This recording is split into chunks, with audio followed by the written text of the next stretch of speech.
Edit audio. I had to be okay being the enemy in my family, but that's a privilege. That's a privilege that I have because I have resources.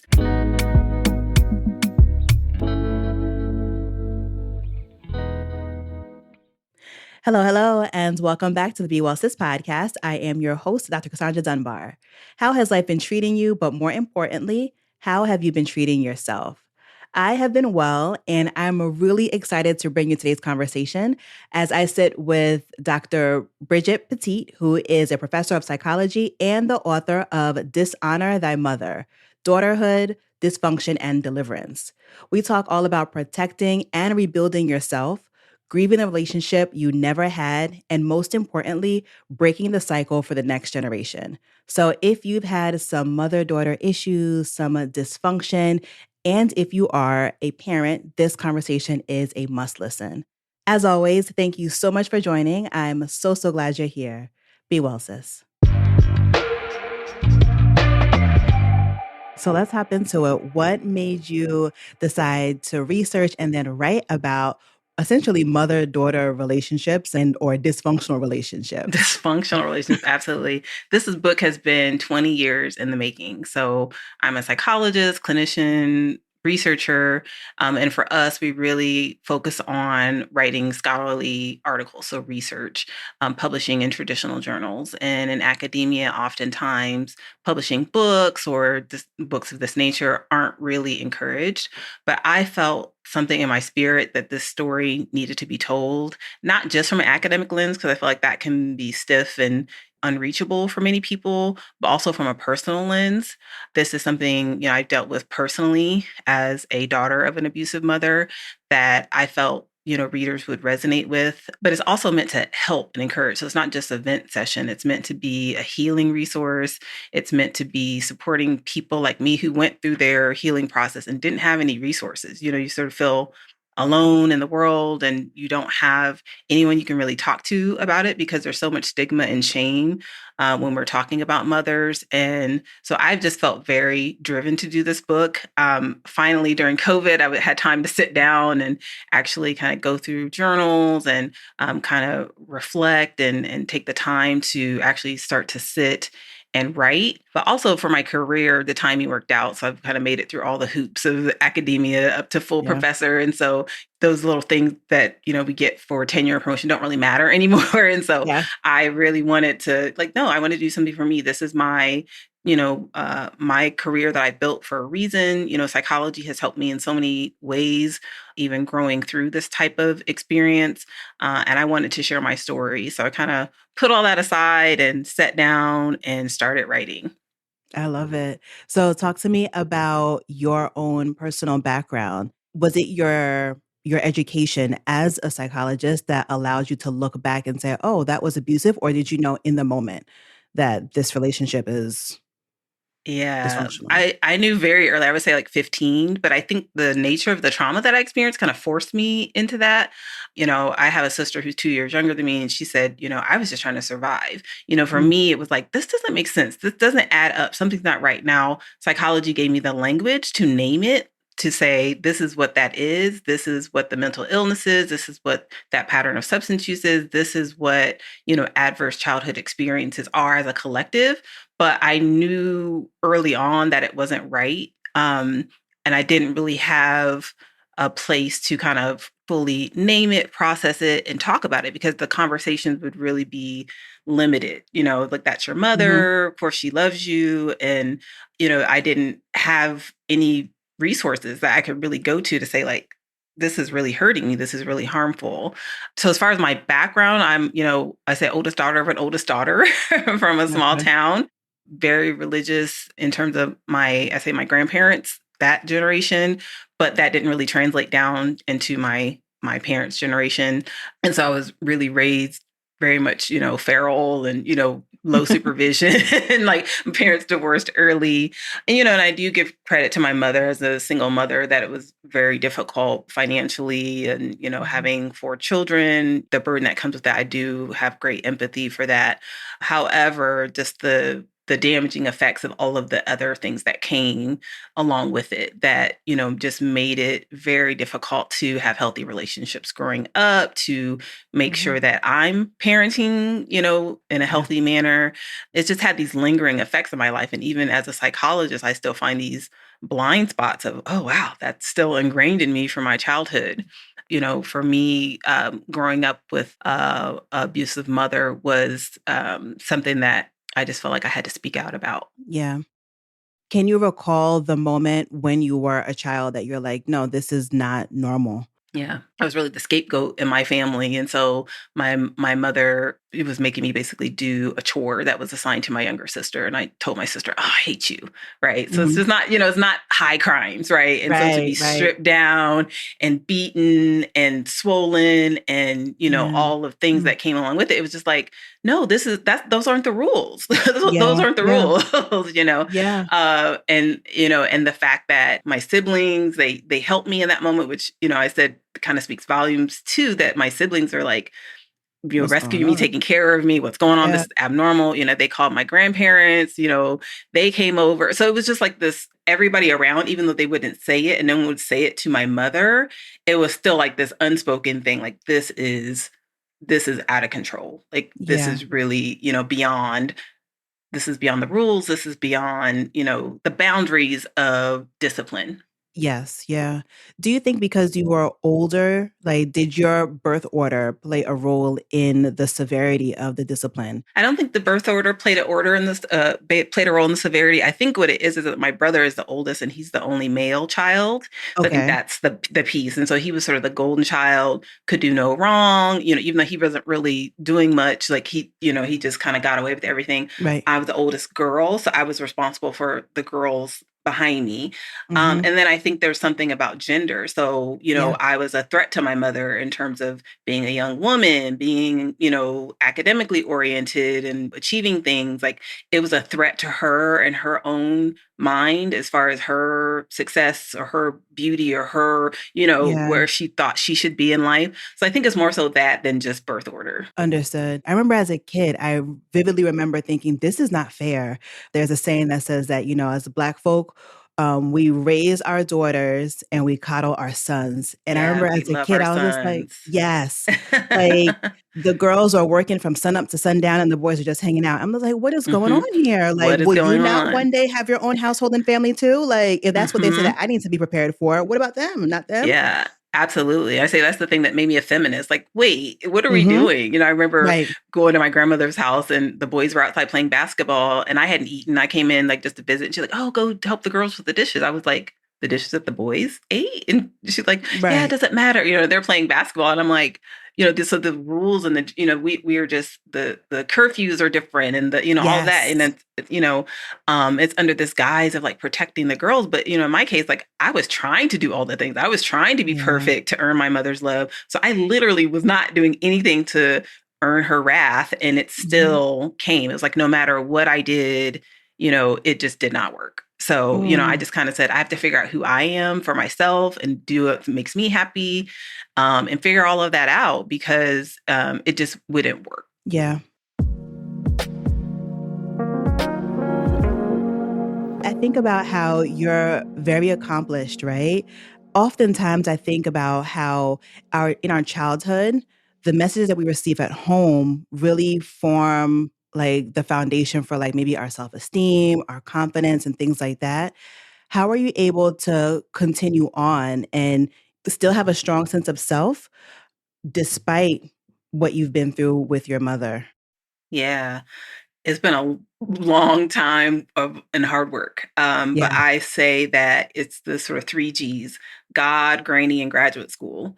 So early on, after that abuse incident that I mentioned, I ended up moving in with my grandparents who finished raising me, you took me to church, instilled those values in me, made me realize I was worthy, so I had that safe adult. I had that spiritual grounding kind of going from there. My grandmother, she's my mother's mother, but she was so instrumental in just loving me unconditionally and loving me through all of that. Now, she did oftentimes try to encourage a relationship with my mom. She did have that old school, family is everything. She had that religious belief, honor thy mother, which is kind of the, where I bring the book title in. So she did want me to reconcile, and she would often reconcile because she had a lot of conflict with my mother. It kind of went on both sides. So yeah, it kind of went through both generations as far as like my mother being the core instigator. But my grandmother just had such a endless forgiving spirit, and tried to help me just not internalize what my mother was saying, just like have a new message for me. And then I say the other G is grad school, because education, it was something that was rewarded early on. So I had teachers and counselors and even family members, it's like, hey, we're going to give Bridgette a little bit of money for her books, or, like people just supporting me, because as a society, we value education. So that was like sort of my way out. And then I was able to, even from undergrad, start to understand the psychology of what was happening. So I remember just being in my abnormal psychology class, like, oh, there's a name for this. There's a name for this. Like, okay, it's not me. Wow. And so I just really just became fascinated with the human mind and human behavior, was able to not only learn it for myself, but share it with my family. So it kind of helped ease those tensions and those pressures to forgive and forget and be reharmed and forgive and forget, that pattern that we had in our family. And it wasn't 100%, because it's, still, I think those values are so deeply rooted of family is everything. And, conflict avoidance is natural, so it wasn't in everything, but it was just like at moments I would get a reprieve of them, sort of trying to pressure me back into relationship with my mother, or from sort of trying to correct my behavior when they couldn't correct hers. So it would be like, just don't say anything, or don't correct the lie, or don't say, and it's like, and sometimes I could, and I would pick my battles, but other times it's just like, no, you can't sit here and tell a bold-faced lie on me. That's so real. And I, thinking about the verse that they always use, honor thy father and thy mother. Please, what's the next verse after that? Okay. And parents, do not provoke not your children. Okay. Yes. Like, that's going to be book 2. That's going to be book 2. Okay. Working on it, because that part, they always don't leave that part. And it's, that provoking, it's like, what does that look like? What does that, one, what does it mean to honor your parents? Like, that doesn't mean that they get to abuse you, right? That doesn't mean that you have to constantly be around them and allow yourself to be subjected to that. That's not what that says. And then the second part, let's do the whole verse. If we're going to quote scripture, let's do the whole thing. We're going to take it there. Let's take it there. Right. Let's take it there all the way. I think about my own relationship. I have 2 kids, and I think about how sometimes I get angry, like knowing the level of intention that I put into parenting. Some people say, oh, you do too much, but like, I mean, I put these people on the planet. Like, I got to give them my best. If anybody else, it's going to be them that's going to get it, right? And then I feel like that wasn't necessarily, the intention wasn't always there. And there's some grief in that. So going back to you mentioned that at 35 is where that was it, like no contact. Were you a parent at that time? Yeah, I was fully, I think maybe my oldest was 6 at the time. I think that was, for me, the catalyst. Like, it was like, I can, like, it just made, instead of having more empathy, the redemption arc for, oh, my mom, and that's fine, because I don't mean to minimize what other people go through, but it's like, it doesn't always match up. In her case, it really didn't justify her behavior. But for me, it just made it worse. Like, it was so amplified. Like, my heart is pouring out into these girls. Like, how could you? There is no way. And also, then the other layer is also protecting my children, because I had to make that difficult decision. Like, you are not a trustworthy person. You are not a safe person. So you can't be in relation with my girls. And, and that is a very controversial, very difficult thing. And, family had a hard time with it. So they would try to manipulate and backdoor her into the children's life. And I was like, we can stop coming completely. Like if this is the That part. boundary. If I say Yep. you can take them around the corner to the store, that does not turn into a sleepover, and so it's like I had to be okay being the enemy in my family. But that's a privilege. That's a privilege that I have because I have resources. My younger sister, she needed childcare. She had kids younger, so she needed more of the family support. I'm fully grown and established, right? So I don't need you all in the same way. And if you can't respect these limits, then we will not be coming. And not to say that, oh, that just went over well, but I had to be okay being the enemy because it's like, if you love me, you have to trust that what I'm saying and what I want for my kids is best, that I'm not trying to harm them. I'm not trying to manipulate. Right. But it's just that I see the things that you did in our childhood because everyone was like, oh, that was in the past. I'm like, it's not. Like, I see how you babysit. I see how you treat my other nieces and nephews. It didn't stop when we were children. Yeah.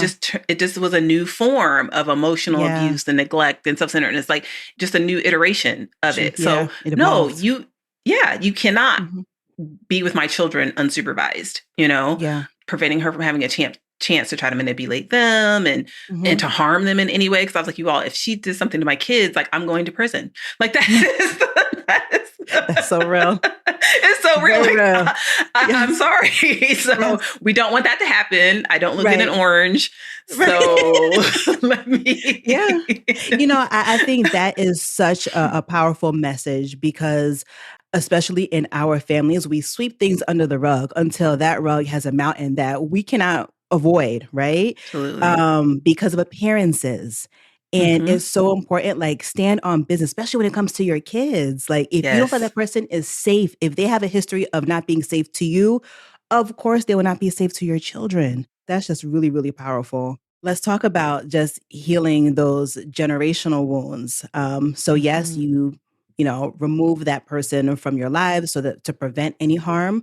Are there any ways that you maybe think about the work that you've done, like personally, that may have also helped to stop this cycle? It's weird. Like, I feel like the cycle skipped generations in my family. So I think I was extra sensitive about my kids. I'm like, I don't want them to, turn out to be these kind of women. So it's like my great grandmother, and then my grandmother, she tried to sort of flip things and, go to super religious route and try to, be perfect type of, raising her family.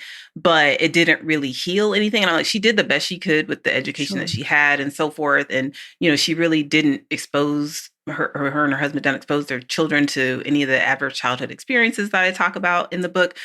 And so they really kind of flipped it around. But I think in that it was like not holding my mother accountable. She was kind of the golden child in the family that they, thought they couldn't have children for a long time. So when she was born, she was really kind of doted on and, not really held accountable like other folks were. And so I think kind of trying to borrow from parenting practices of women in my life. So like my grandmother, had that privilege of having her, basically raise me for those last formative years of my life in terms of my mentors in school, watching them, like how they mentored their daughters. Like, oh, what's normal, what's not? Because I really had no frame of reference. Like, I knew what I didn't like. And I think a lot of times that's our temptation is to just do the opposite of what we had, but that can swing the other way, right? Where it's like you're doing too much for your kids and they're not independent. Or we take certain parts. Well, I didn't like the physical abuse, but you're still emotionally abusing your kids. So we're like, this picking and not really doing the deep work of addressing all of these areas, like psychologically, emotionally, all of these areas to make sure we're providing for our children in a healthy way. We kind of, maybe pick the things that we hated the most. I didn't want to do that. I wanted to figure out who I was. So I think that took some work of, who am I? Who do I want to be? Because I couldn't just say I'm the opposite of my mother. That worked for a long time because things were so bad that it was like that kind of worked for a while.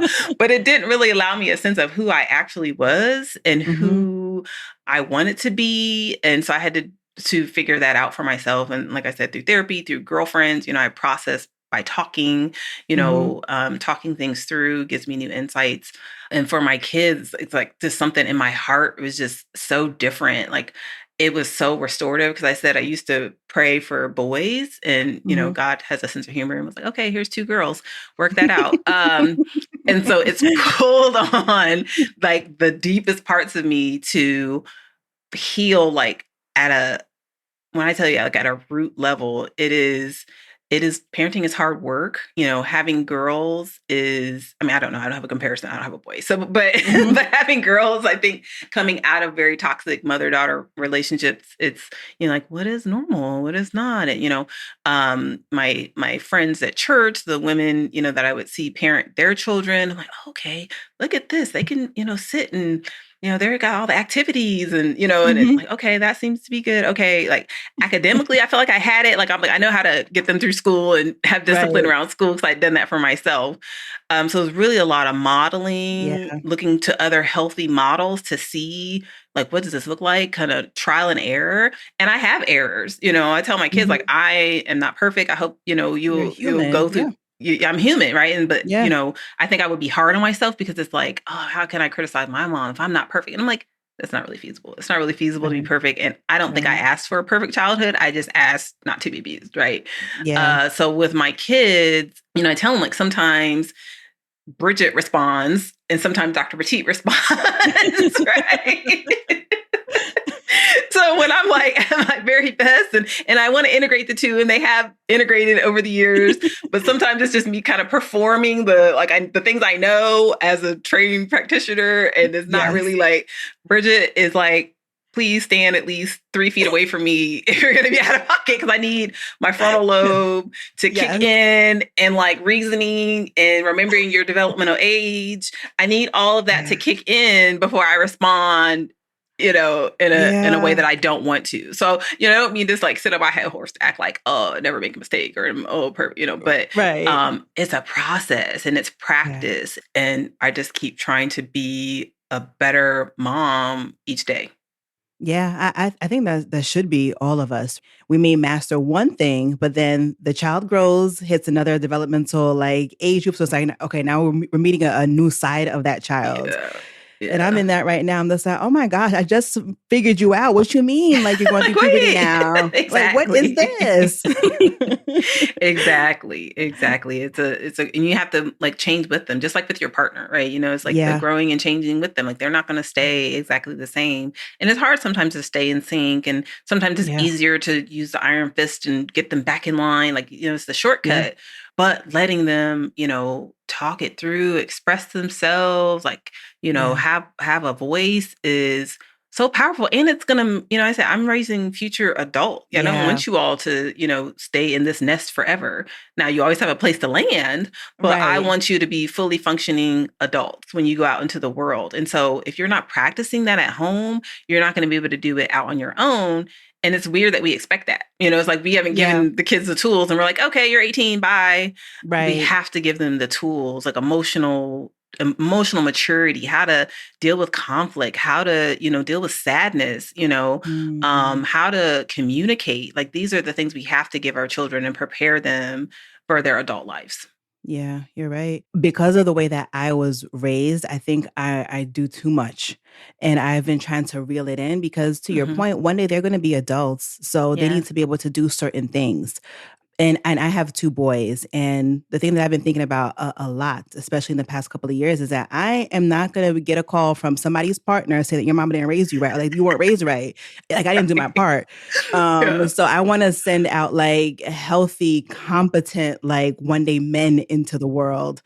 Yeah, so it's a lot. And it's a little bit at a time. I say sometimes it's like me, it'd be like, I'm going to read a book. I'm going to, I remember one thing, like it would be around chores. Like I was getting rashes doing, chores like a very young age in bleach and not really, like Cinderella-like story, right? Yes. And so it's like, but I didn't really understand, like, what's the age appropriate time for kids to do the dishes? What is the, like, when should they be, and it's just like, oh, there are Pinterest pages that talk about things that kids can do. And, so I was like, oh, and, I was able to kind of push them like, oh, you can sweep the floor or whatever, might be and things I didn't think they could do. And I'm kind of watching like, oh, they can do it. So I'm underestimating my kids. So sometimes I have to go to outside resources because it's like my perception is always off. When it comes to what's appropriate. Yeah.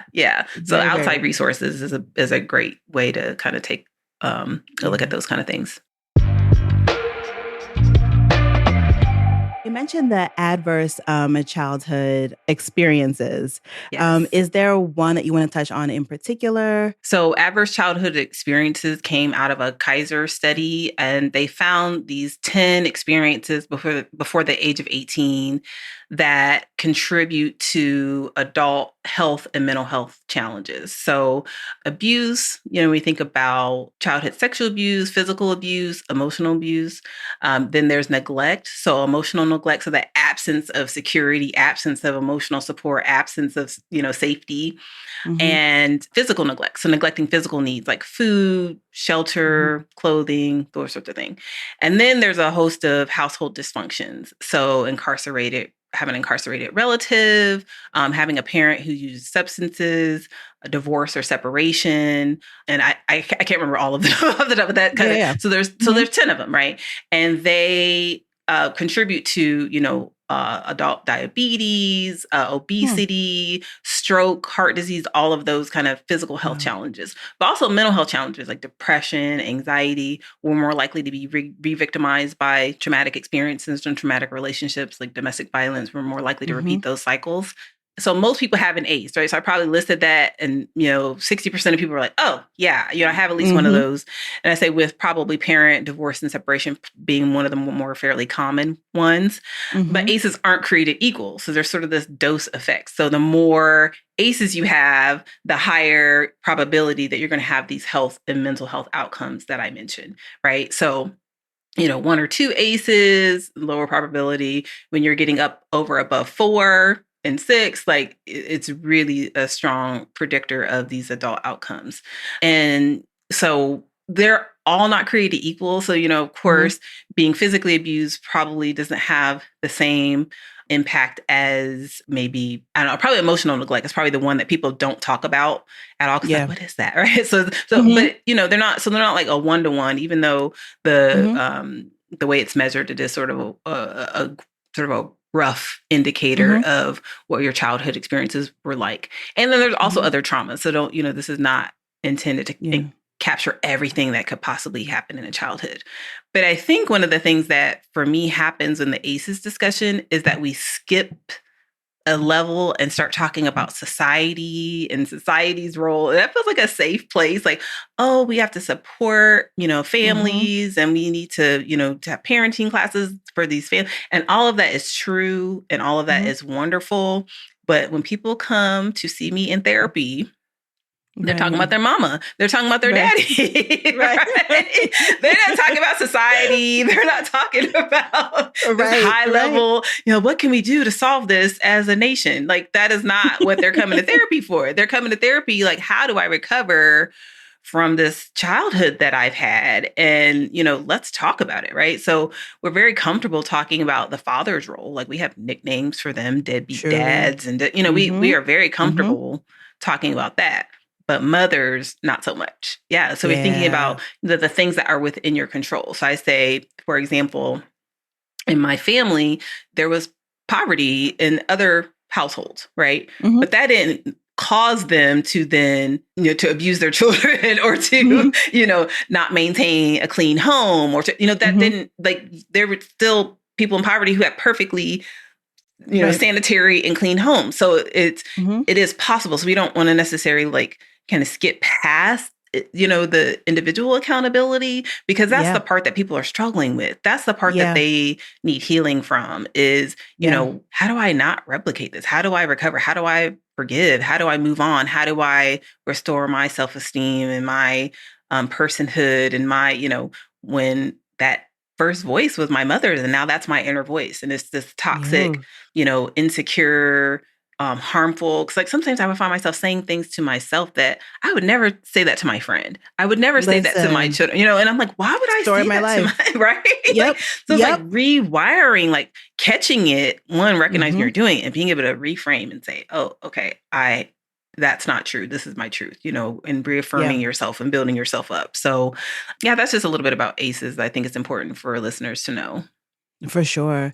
As you were talking about that, I thought about the shame too, because we name things that the father's absence or what the father has done, because it's the mother, like even admitting to yourself that we experience these things or we didn't experience, like maybe like I've been emotionally neglected, like dang, but like, oh, but my mom showed her best. Like we'll rationalize. Yeah, it's quick. You know? It's like one sentence about the critique and then it's like quick to, but it's like, that's what they've told us. Yes. You know, I was listening to something the other day and there's another podcast and the podcasters were talking to their parents about their physical abuse. And they're like, but we fed you and who paid for your college and it was like, those are two parallel conversations. Both can be true, you know? And so we don't allow space to even for ourselves sit in that. You know, I have women now reading my book and they're like reading it in secret. You know, they're like, I can't, I don't want to talk about them. I can't, you know, post about it on social media because my mom is going to be like, she's going to know, you know? Yeah. And so it's like this secret, this, you know, stigma, the shame that, you know, we can't talk about this. And I'm tired of living in shame. I want to speak about it out loud. I want to heal as many of us as possible. And the only way that we're going to do that is by transparency and conversations and talking each other through it, because otherwise we're just going to keep repeating those same cycles. Really and truly. And the shame is not ours. Like, yes, we were the victims in this, like, not ours. That part. Thank you. So where can the people connect with you online? Of course, I will link the book down below in the show notes. That way it's an easy click to go purchase. But where can we connect with you online? Online on social media, on Instagram and TikTok, Dr.Bridgette.Peteet. It's Peteet. I'm talking a little bit more about ACEs and whatnot online, sharing insights and, you know, trying to help people heal from what's happened to them in their childhood. Thank you for your time. Appreciate it. Thank you for having me. This was amazing. Thank you for listening to this episode of Be Well Sis. If you'd like to get in touch with us, there's a link in the show notes. Be Well Sis is hosted by me, Dr. Cassandre Dunbar, and produced by Edit Audio. Don't forget to hit follow so you never miss an episode. Until next time, be well, sis.